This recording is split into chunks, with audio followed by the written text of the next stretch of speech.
everyone, welcome back to my channel. This is Wizarding Alice. My name is Alice. I post a new video every single Sunday, all to do with the Wizarding world, Harry Potter, Scotland, travel, all kinds of fun things. And sometimes I do a bonus Wednesday video as well. And can we talk about this lighting situation I've got on with this shadow? Oh my goodness, I'm gonna have to move. There's certainly some weird lighting here at the moment. We just had a storm last night. Like, we were in red category, which is like risk to life category. It wasn't a hurricane or anything. We don't really get those around here that much, but it was pretty scary. And now this morning we've got a pretty amazing sunrise, but it's a bit intense. It's all been a bit intense. So I am just going to chill out. I've got my bottle of water here and we are going to do a pretty relaxing video this morning, but something quite fun. So as you may or may not know at this point, I visited the Warner Brothers Studio Tour London, the making of Harry Potter. It is my favourite place in the entirety of the UK. If I could live in the studio tour, I would. So I visited to do first of all, to see Hogwarts in the snow, which I've never done before, which is when they decorate for Christmas, basically, the whole place. But also because I was going to a screening of the Philosopher's Stone at night in the Great Hall. And my last video should, fingers crossed, have been a vlog showing my experience doing that. So if that's something you're interested in, definitely check that out. But I thought while I was there, I would maybe film my whole experience exploring the studio tour and then put it together into a video, and you and me can sit and watch it together and I can kind of talk through some things, because I appreciate there's going to be some big Harry Potter fans out there who maybe because of location or other factors might not ever be able to visit the studio tour, and I think it's something every Harry Potter fan should experience. So I've kind of edited together clips and I'm just going to talk through it as if you and me were kind of going together. So if that's something you think you'd maybe like to see, please carry on watching this video. That being said, I am going to put on a disclaimer that if you believe at some point in your life you're likely to go to the studio tour, don't watch this video. I can't explain to you how amazing it is to go in knowing nothing about it and just experiencing it for the first time, not knowing what's around each corner. So if you do think there's a chance you're going to go in your life, then please don't watch this video. It's not worth it to me to get a view to somewhat spoil the experience for someone who is going to go. So that's just something to take into account. If you maybe just want to see sort of edited highlights and things, I would check out my last vlog when I went to watch the film. That maybe is a bit more vague. I should probably explain actually what the Warner Brothers Studio Tour is. So essentially it is located in Leavesden, just outside Watford, and just outside London. It's like Watford, Leavesden, London, basically. And it is the warehouses where they filmed all the Harry Potter films. So all the sets and things that weren't filmed on location were filmed in Leavesden in the Warner Brothers Studios. And it's still a working studio just now. You'll probably be able to see in the background at some point all this crazy scaffolding and stuff and big warehouses. That's because they're still actively filming films on these sets. But the two warehouses that are called Warehouse J and Warehouse K, where they filmed Harry Potter, they've preserved as a museum. So there's loads of sets, props, all sorts of things. So it's a really amazing experience for a Harry Potter fan, and they've done an exceptional job with it, and you can just tell that everyone involved just loves Harry Potter and just knows what the fans want. So it's a really great experience. So you probably noticed from the title that this is part 1 of this series, and that's because I am just in this video going to go through the first warehouse, the first half of the tour, and then we'll stop at the point which is halfway, which is like a sort of cafe area where you can get butterbeer and something to eat. And then next week's video will be part 2, going into the second part of the warehouse and the shop at the end, since I do think part 1 of the tour is a bit longer. I don't think it's technically halfway. So that's what we're going to do today. So without further ado, let's just get into it. Okay, so here we find ourselves walking up to the studio tour. Isn't it amazing? You can see Studio 1 and Studio 2 there with these big blown up pictures of Hogwarts, the dragon, there's Voldemort and Harry fighting at the end. It's such an impressive look when you first walk up, and obviously they've got the Christmas tree and all the lights on the trees. They've done a great job with it. It's such an impressive entrance. And of course we see our very first prop before we even walk in, and those are some of the chess pieces, the giant chess pieces at the end of Philosopher's Stone. I even like that the cones are spiraled and kind of look like wizards' hats. Like, there's not a detail that they have missed here. It's amazing. And it's really cool that you can kind of see something before you even go in, kind of starts the magic off. And I love that entrance. I think it looks amazing. So now we're actually in the tour. While I'm here, I am doing this all live, and I am going to just turn the volume down a little bit. So this is the main entrance. How cool is this? Obviously we've got the massive dragon from Deathly Hallows. There's so much to see. I don't know. And the floor there is the two wands dueling, which is amazing. They've normally got some kind of display here at the moment. They've had this for quite a while. They've got Fantastic Beasts costumes, which is really cool. Fantastic Beasts really doesn't feature very much in the studio tour. I'm sure people have different opinions about that. I think that's okay, particularly because they didn't film Fantastic Beasts here, obviously, because now it's a museum. They might have in one of the other Warner Brothers lots, but not here. But it's nice that it's at least represented, and you can see some costumes. It's always crazy seeing costumes that famous people have worn. I don't know, it's kind of surreal, especially because you can see how tall people are, which is always interesting. But yeah, they're really cool, and the costume people always do such an amazing job. And we've got the huge Christmas tree, and then there's these banners which are amazing. So we've got the good side on one side and the bad side on the other, and they've put snow over the good side at the moment, which is really cool, so you can see the sort of bad side there. One thing that's not really going to come through in this video is how much they've got music blasting. They've got the score going the whole time, which really adds to it. That's the tour entrance there, so that's where you'd queue when you actually want to go in. And then we're going up to the food area, so you can go at the beginning or at the end. We've got this chocolate frog shaped stall, which is really cool, which has Harry Potter themed cakes and drinks and things like that, just like a little sort of Starbucksy thing. And then we have the Great Hall, which is where you can get proper hot food and drinks and things like that. It's more like where you'd actually go for like your lunch or your dinner. And you will have seen their big Marauders map, and there's loads of places to sit as well. Sorry for the coughing, I am doing this live. It's such a cool atrium. People could spend ages there, and you'll see that green bit at the back, that is just a Starbucks, like literally a Starbucks, so that's an option as well if you don't want to go for something too different. Not that anything's that different. And then that entrance there, that's the shop. You're not really allowed, despite what that person is doing, you're not allowed to go in that way. You have to go round the whole thing before going to the shop. And then they've got their displays here. So this is the Very Hogwarts Christmas, which is their sort of icy, sort of Yule Ball inspired Christmas collection this year. It's lovely, I love it, and they always do a great job with these displays.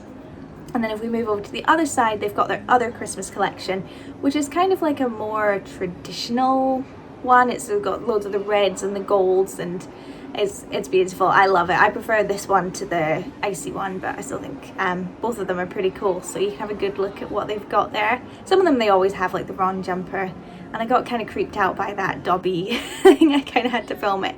So now we've waited in the queue, we've gone in, we've shown our tickets, and we're now waiting in the inside queue basically. So there was the outside queue before you show your tickets, and then the inside queue.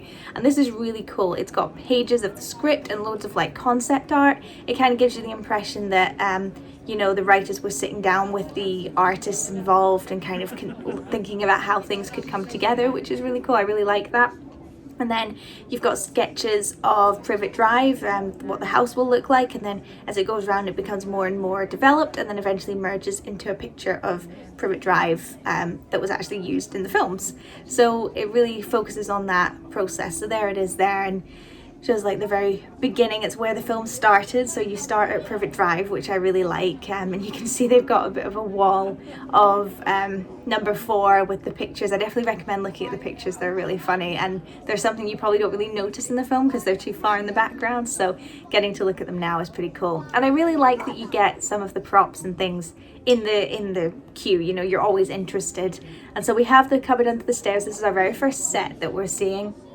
It's really detailed. You can see the knight, you can see his shoes, his glasses are there. They are actually worn by Daniel Radcliffe, those glasses.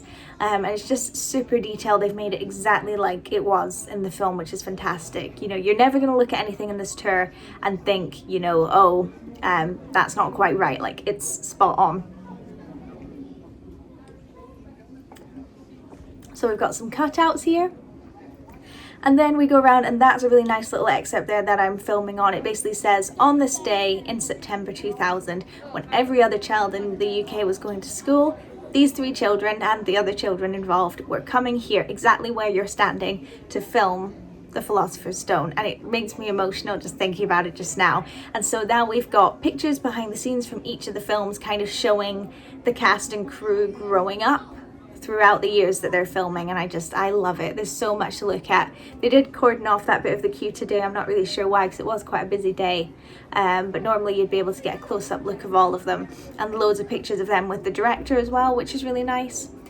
And then this room of queuing is the movie posters, so the different versions, the American, the UK, the Japanese ones, you know, they're in loads of different languages, so that's really cool. I really like that, so it kind of shows the progression throughout time of all the different posters, which I absolutely love.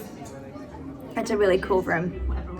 So this is the next room. So you all go in and it's a film. So you're in like a closed room at this point, and it's got fans here talking about what Harry Potter means to them, and then it sort of talks you through how the tour works. So, you know, you're allowed to take as many pictures and videos as you want, and the people in uniform are able to answer any questions you might have, how long the tour lasts, where you can go to the toilet, where you can get food and drink. So that's kind of what this section is all about.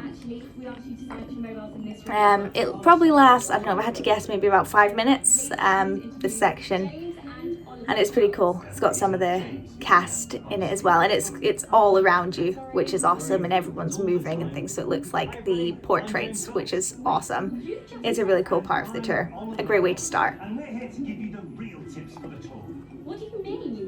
I'm just watching it with you guys now. So it's saying again that everything you see is real. They didn't like remake something, you know, because they lost the prop or anything like that. Like everything there was legitimately used in the films, or made with the intention of being used in the films. I'm sure some things eventually didn't make the cut, but it's amazing that they kept everything, which is really cool. And we hope you'll help us to preserve the amazing collection that brought these films to life. Please don't touch that. It's a bit cringy, but like in a nice way. But yeah, and it's talking about their experience, basically saying that, you know, this is where they filmed everything, and these were the rooms where certain things were filmed and stuff like that. And then it goes on to a little bit of a story about how it went from the producers of the film reading the book for the first time and thinking, yes, this is something I want to turn into a film, and then basically the story through that into the amazing impact the film's had, basically. So I'm just going to watch this because I love this bit.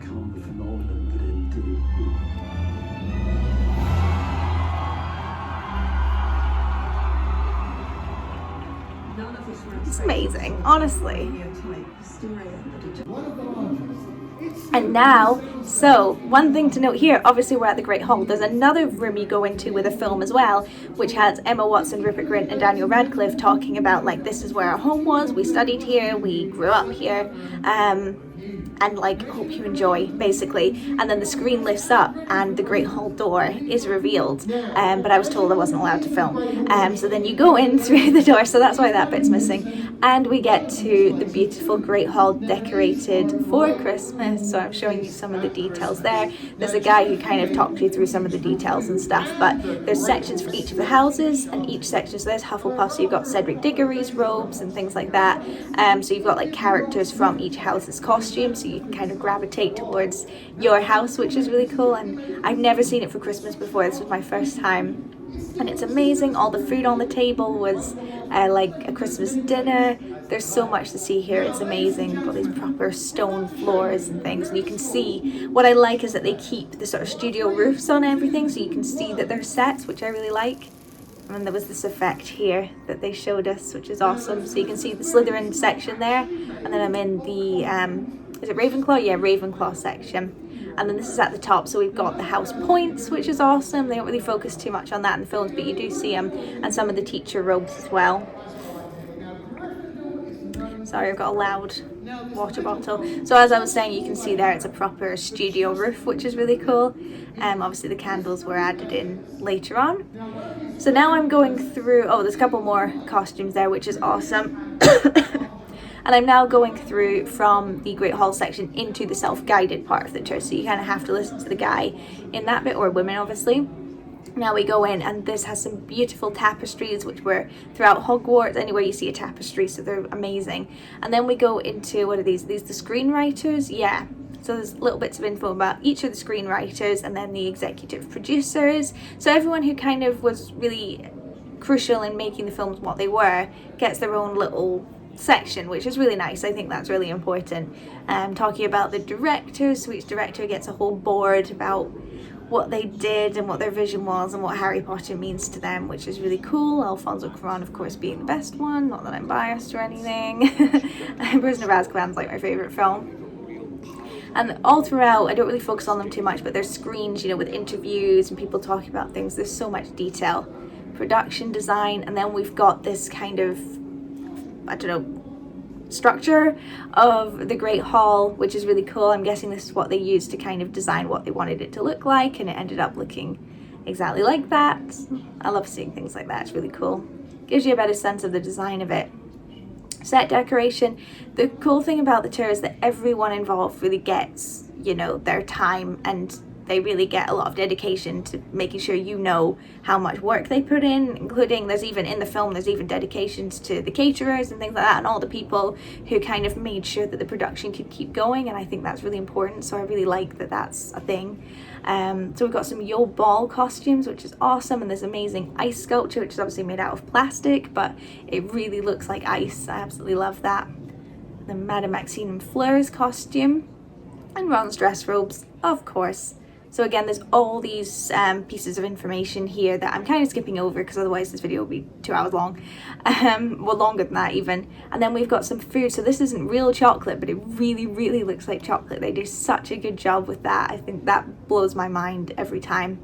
And as you can see, there's members of staff there, and they know loads of information about like the behind the scenes and things. So they're there if you've got any questions or things. One thing I should have mentioned at the beginning, this was a busy day, and it was the afternoon and it was heaving, so I am kind of trying to deal with crowds throughout. And then this shows you how they kind of made costumes, so going from the base to what became the Beauxbatons costume, which is really cool. And then we've got the kind of rack of clothing as well. So we've got, I think they went for the people with the most interesting costumes. So we've obviously got Luna and Lockhart here, which is really cool. And they've kind of made it look like an actual sort of where the costume department would be. So I think that's awesome. And then we move on to the hair and makeup section. I've kind of moved a little bit. So they show you how they do the wigs. There's a little film there in the mirror telling you or showing you how they put Bellatrix's wig together. So there's so much to look at, and they kind of show you how their desk would have been set up. So one thing I really like about this tour is that there's a lot to see for people who are Harry Potter fans, but also if you've brought someone along who maybe hasn't even seen Harry Potter but they really enjoy movies and they like knowing how movies are made, there's a lot to see here. Part one of this tour here tends to focus more on, it's more for the Harry Potter fans. Just a note here that we've got costumes showing them how they kind of dirty them up over time if they've been in battle or something. But yeah, part one is really for the fans. It's really the costumes, the props, the sets that you want to see. And then part two is more for those who are really into movies, and shows you like how things were made and going more into the nitty gritty of the skill and craft behind it. So you can see we've got some of the proclamations there, and then a bunch of the pictures that lined the Great Hall, not the Great Hall, the staircases, and then they would add in like the green screened moving ones after, and we've got a section of the staircases there. You can see they would have CGI'd out that green bit to make it seem like they were moving by themselves. Some more teacher costumes, really cool, love them, love Trelawney's costume. And then we've got this, which is like the taps, so they're just tubes with like, I don't know if it's liquid or gas or something moving in between them, but it looks like water continually flowing, so that's really cool. And this massive cauldron, I don't remember where that was used, but it's huge, like really huge, it's amazing. And one thing I love as well is you can see like a lot of the backs of things, so they don't hide that things are sets and fake, and they kind of show you how they're kept up. Love that. And then we've got, I think this is a Leaky Cauldron thing, but it kind of shows like the forced illusion to make things seem longer when they're actually really small. We've got little Tom Riddle and young Dumbledore's costume, and then the skeleton that's normally in the Defense Against Dark Arts classroom, so that's really cool. And then that here, that board, we'll move on to that. I'm guessing where I'm going. We've just got a bunch of props there, which is really cool. Like you see if you can figure out what they all are. You can see just how busy it is. I'm taking a detour. We'll come back to where I was going to go before. I'm just making sure I'm covering everything.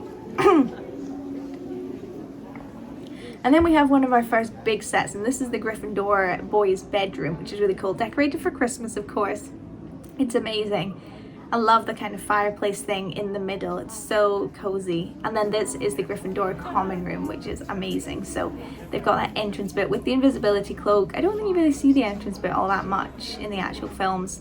And then again, decorated for Christmas. It's just so cozy. I'm a Slytherin, but boy, would I like to sit in the Gryffindor common room. I absolutely love it.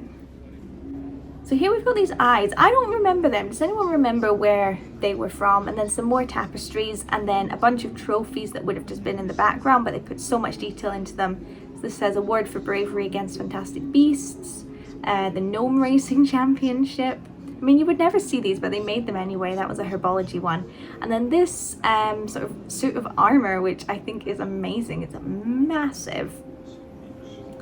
You can see some more portraits over there. And then this is one of the biggest sets for sure. This is the potions classroom, which is really cool. There's so many potions. Each one has its own unique label. Like, they really went to town on it. There's a bunch you can press to like make the potions self-stir and things like that. There's all sorts of interactive bits throughout the tour. But you can see they've done a really good job of making it look really dungeony. And then you've got Snape's costume there. They normally have a Slughorn model, and his costume there. I didn't see that there, but they do normally have that. You can hear like Snape quotes while you're looking at it. They make you feel really immersed. It's really cool.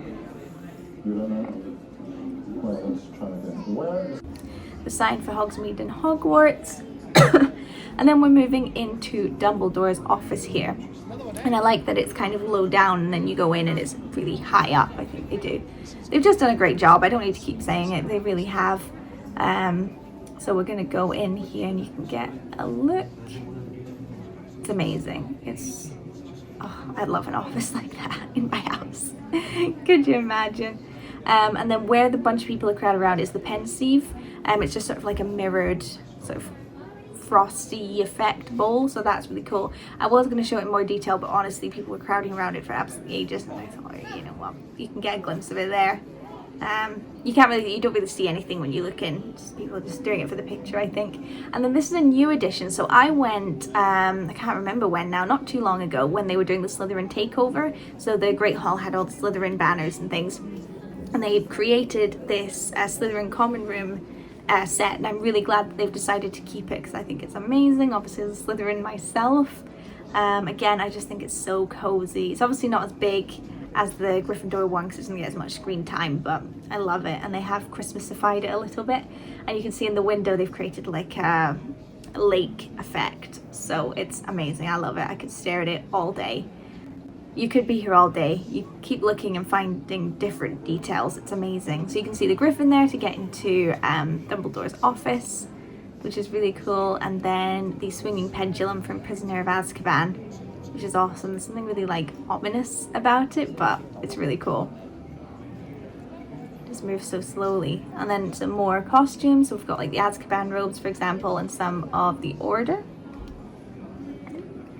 Some more portraits there, and you can see the ones that are green, which will then add in whatever they film with moving people, which is really cool. Again, some really cool pictures there. And then this is an experience where you can get your photo taken, and it makes it look like you're holding a broomstick that's hovering. So this is kind of like Quidditch section, I guess. Before we get to that, I'm going to try and tackle this crowd of people, and then I change my mind and go around this way. You really have to try and squeeze your way through things if you're going on a Saturday afternoon. So we've got Hagrid there, and then Hagrid's hut, which is decorated with snow, which is for Christmas, which is really cool. And again, this is a really cool set. Oh, I've just noticed I had the bar up the whole time at the bottom. I'm sorry about that. You can see all the cages, and again, there's just so much detail in there. It's an amazing set. And Fang gave me a bit of a jump scare there at the end.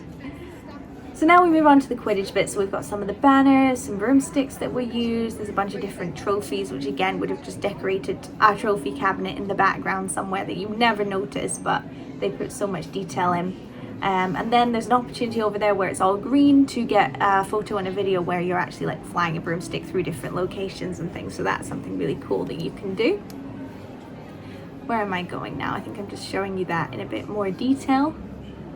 That bit's always really busy no matter what time of day you go. Everyone wants that.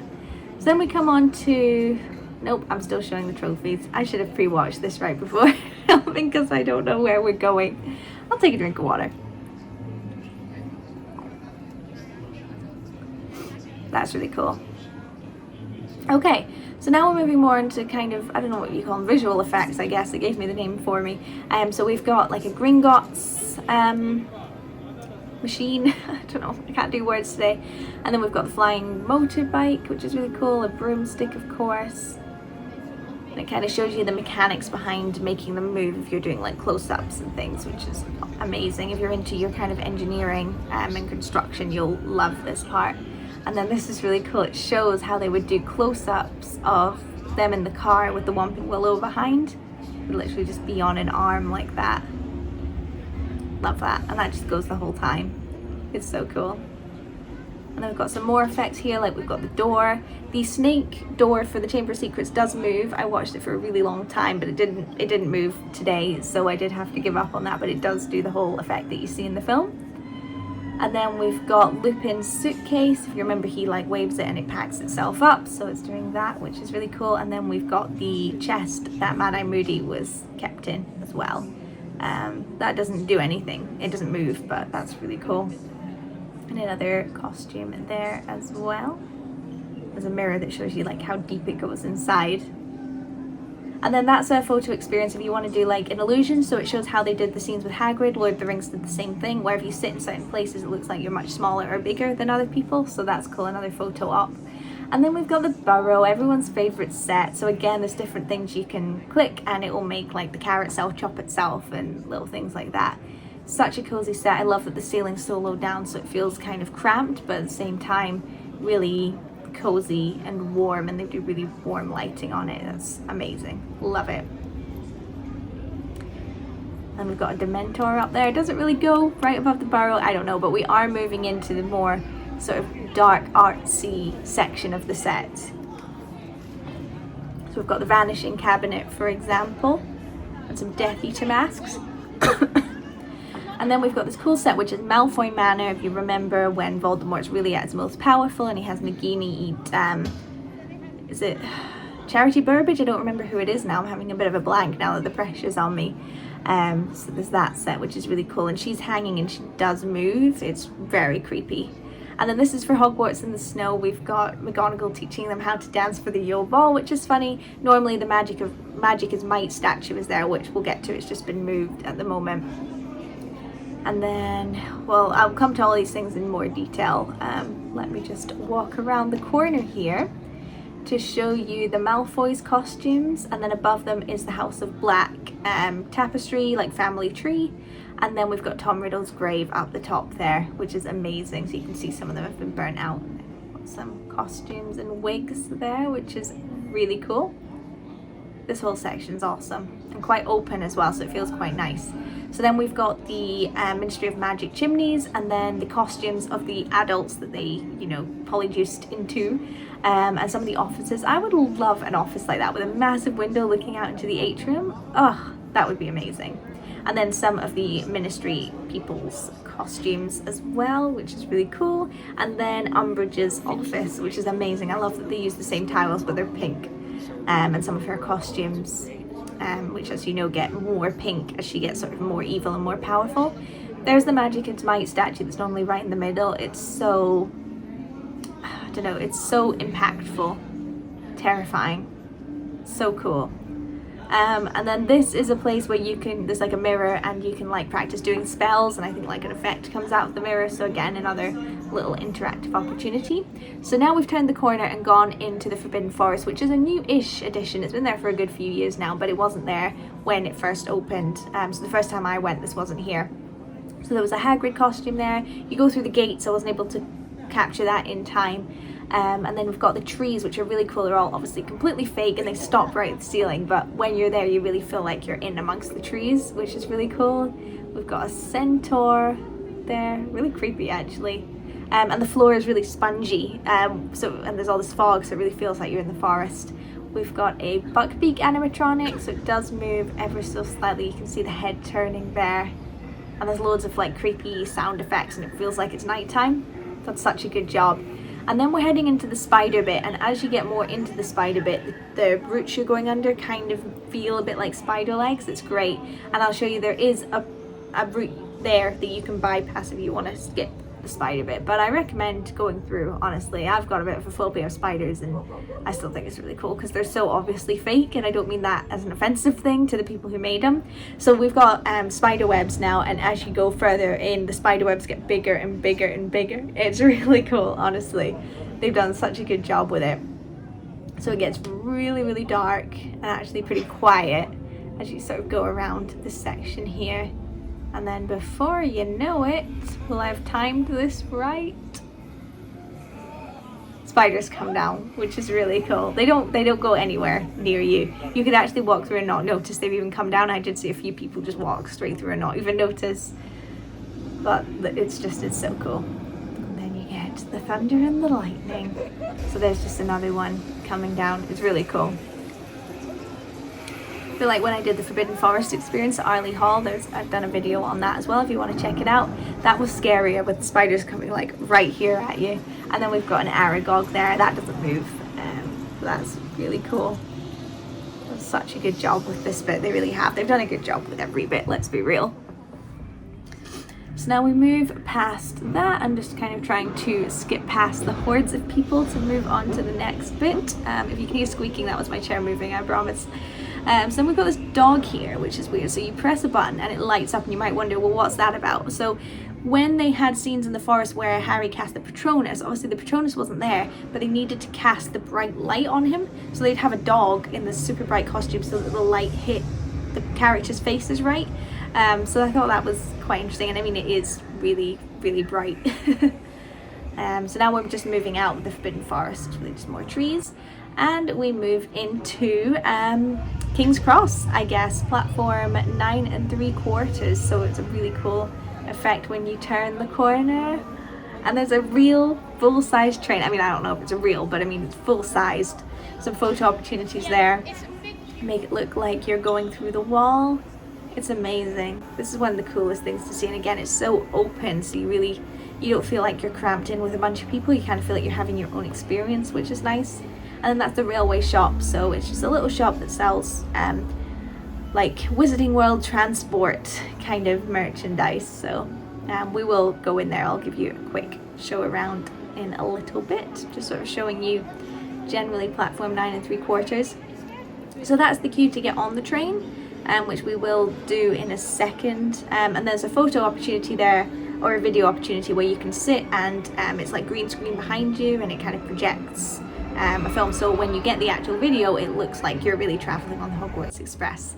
So we're inside now, so this is just what a cabin looks like to give you some idea. And then as we move through, I have to move through quite fast, unfortunately. There was literally a woman behind me like pushing me through, despite the fact there was someone right in front of me. So I couldn't exactly have been going any faster. So I ended up speeding along, I'm afraid. So this is the Prisoner of Azkaban carriage. So most of the films get their own themed carriage, and it's got things from the film in there. So this one's really dark, and it's got kind of frosted glass like the Dementor's just been there. And then this is Goblet of Fire. So like it's got some of their costumes and things, and newspaper. Order of the Phoenix, so loads of sweets, and I think it's such a cool idea to do themed ones for each film. It's a great idea. Half-Blood Prince, got the invisibility cloak there, obviously, and then this will be Deathly Hallows Part 1 and 2, which obviously we don't really see, but they kind of do creative license there. Oh, that was Deathly Hallows, yeah. And then another empty one. And then we just make our way off the train. So it's really cool. I think that's a great use of the train. So again, another look at the photo opportunity or video opportunity. And then we will go into the railway shop, which is a really cute little shop. That's just the queue to pay. I'm not skipping the queue to go in, I promise. I love the smoke or steam that comes out there. That's awesome. Okay, so in we go to the railway shop again. It's a super quick look. I love how it looks like it's got all this post and luggage up the top. So we've just got some general merchandise in there as well, but there's a lot of focus on the transport related stuff. So there's platform 9 3/4 t-shirts, Hogwarts Express tickets, loads of cool stuff, plushies, which made me laugh, mugs, t-shirts, key rings and baubles, and then there's some general, there was like Hogwarts pajamas there. I guess pajamas kind of relate to travel. Some beautiful postcards, I really like them, and some Forbidden Forest mugs, just showing you them in a little bit more detail. Masks, you could get masks most places. And I really like the Forbidden Forest stuff. I was looking at these postcards. I would have bought them, but every postcard in the pack was the same. If they'd been kind of like a variety, I probably would have just bought them, but they were beautiful. I love that sort of old-timey travel poster design. And then they've got some of, I don't know what this sort of style or company is, they're the kind of cutesy characters. And then some more cushions there, I love that. And then we've got some authentic looking travel posters like you would get in King's Cross. And then another little carriage here with some costumes. And I like the comparison here. So if you turn to the left, you've got Harry and Ron on their first train journey, their first experience on platform 9 3/4, moving to the last in the prologue there with some of their costumes. I've got major problems with the costuming and wig design for the prologue, but that's a conversation for another day. And then we have a little place where you can pay and pick up for your photographs and videos. And then we've got a Mina Lima section, which I'm really happy they got a dedicated space, because I think they basically make the Wizarding World what it is. They do all the graphic design, so products, textbooks, newspapers, the Quibbler, they design all of those things, the Weasley products, anything that's sort of packaging, they design it, and they just did the best job. So I'm really glad they got a little section dedicated to them, and I'd love to go to their shop one day. And that is the end of part 1 of the tour. We have come to that time already. So what happens after this point is you then go into the restaurant and butterbeer section, and then you start part 2 of the tour, which will be next week's video. So I really hope you enjoyed this overview of part 1. I hope you enjoyed it. If you've got any questions about it, please leave them in the comments below, and be sure to check back for part 2. I tried to make this kind of like you were just sort of having a conversation with a friend who wouldn't shut up while you were going through the tour. It can take you, I'd say, a good, even if you're racing through it, 2 hours. Obviously I've really compacted it into like a 30-minute video essentially, so obviously you're not going to see every nook and cranny, but if you do have any questions about anything specific, just let me know. And I'm sure there's people on YouTube who have done really in-depth, like 7-hour long videos of the tour if you want to see something specific, but I just wanted to give a general overview. So I really hope you enjoyed. Like I said, please check back for part 2. Check out my social media in the links below. I'm trying to really build up my Twitter and Instagram a little bit. And don't forget to subscribe, the most important part. And I will see you next time. Bye.